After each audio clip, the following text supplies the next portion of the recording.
Hi, I'm Kurt from Crash Productions. You might know me better from my other channel, Crash the Customizer, who do a lot of custom Transformer figures. With this channel, my main thing is doing stop motions, and I want to kind of talk about the future of this channel and kind of stop motions I want to do and some things that maybe a little more down the road. So, I want to mostly talk about my stop motion series. So, if you've been a fan of my main channel for a while, you heard me mention about wanting to make a stop motion series about Beast Wars. It's like a prequel series of Transformers Prime. And that's the main thing I want to talk about is I had to do some rewriting on that. I had to try to kind of rewrite my story because I realized some things I was trying to write either wasn't quite right or didn't really make sense to the story I actually want to tell with that. So what I ended up having to do was rewrite a lot of it actually, and then I want to kind of write a little more with it and try to get it to be maybe a full written like season or something along those lines. And I also, some of the figures I was using in the stop motion I actually redid, because originally I was going to use a Transformers 1 Megatron custom as Beast Wars Megatron in its like pre-Beast Wars version. And I thought it was cool, but then I realized I could do better. So then I ended up using an Armada Megatron because it looks a lot cooler and it also fits the size that when he becomes an actual like huge dinosaur, it kind of is more fitting. So any scene I recorded, whether it be refilmed anyway for the rewriting, but also because of that. So that'll take a while. It also comes down to the voices, and that's the thing I want to really talk about is the fact that when it comes to voices, I mean, on my main channel, I do impressions of like the characters best I can, but I know I'm not professional. I mean, some voices I know I can do pretty decently. I can do a pretty good Rhinox, and of course you can take that voice and do a Vector Prime and things like that. So I know there are a few voices I can kind of do pretty strongly, and there's ones I know I can't do as well. And because of that, if there's a voice I know I can't do, and I know there's somebody out there that can do better than I can, I want to find that person to do that voice so that the stop motion series can be a little more, professional in the sense of being. I want to be more like an actual Transformer series rather than just a stop motion. Even though it still is going to be a stop motion, I want it to kind of be to the professional level of like seeming like it would be like a series is kind of my main goal.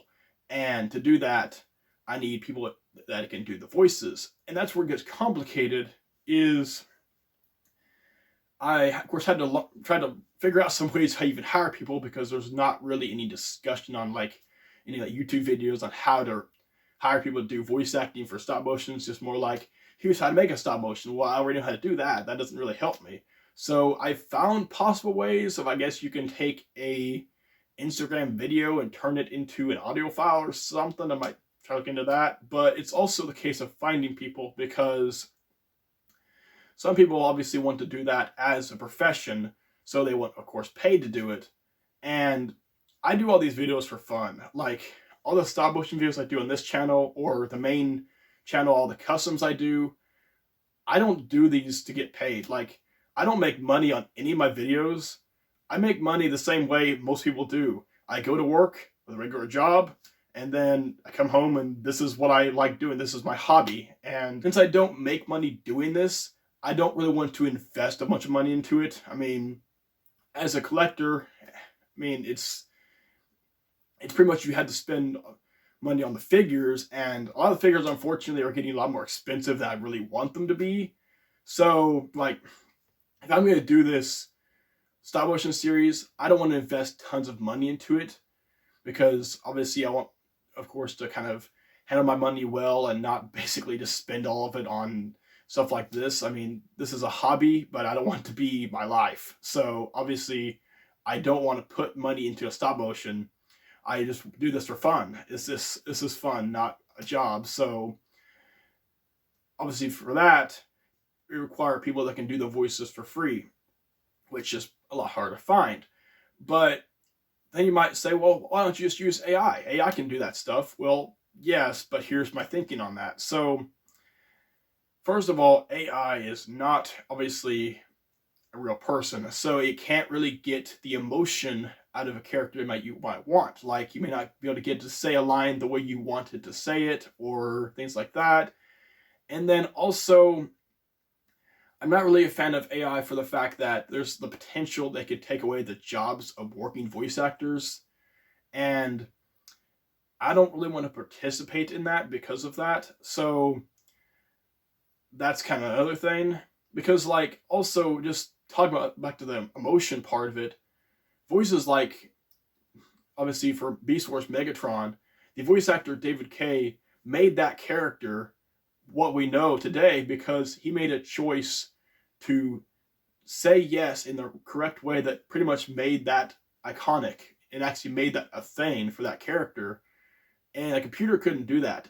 A computer can only do what you program it to do, while a real person could actually say, well, what if I say this line this way? And then it changes everything. And that's what I want. I want to be authentic, and I also want to participate in AI for the fact that it could take that away from them, and I don't really want to see that happen. I want to continue to be real people doing voices and not AI just, like programmed to say whatever. I don't want that. And so that's kind of my thinking on that.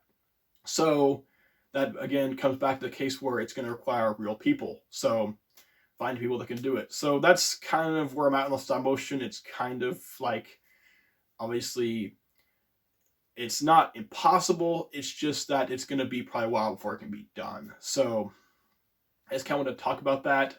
As far as what I've been doing lately, the Optimus Prime versus Megatron videos, those are actually really easy to make. So I can make a few of those, especially for the fact that there's so many different versions of those characters, all different continuities. So a lot of those can be made. And they're actually really easy to make. I can pretty much make them in a few days. Like the actual recording of them like fighting and all the pictures I would take for that are actually pretty easy to do in roughly a day. And then editing and recording the lines I can do in a couple days or so. So I can make them relatively quickly.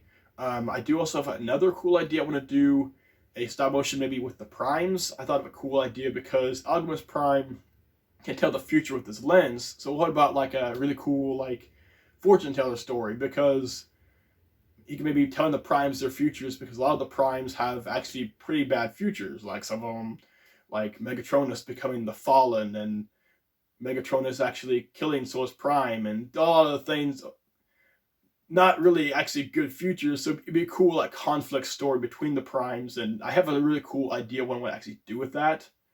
So that'd be kind of cool to do that.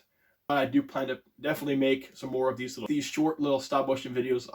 Of course, continuing to do all of my custom videos on my main channel. So if you like what I do and you want to see more of this, be sure to like and subscribe to this channel. Be sure to like and subscribe to my other channel, Crash the Customizer. And that's pretty much all I have to say for this video. So this is Kurt from Crash Productions, out.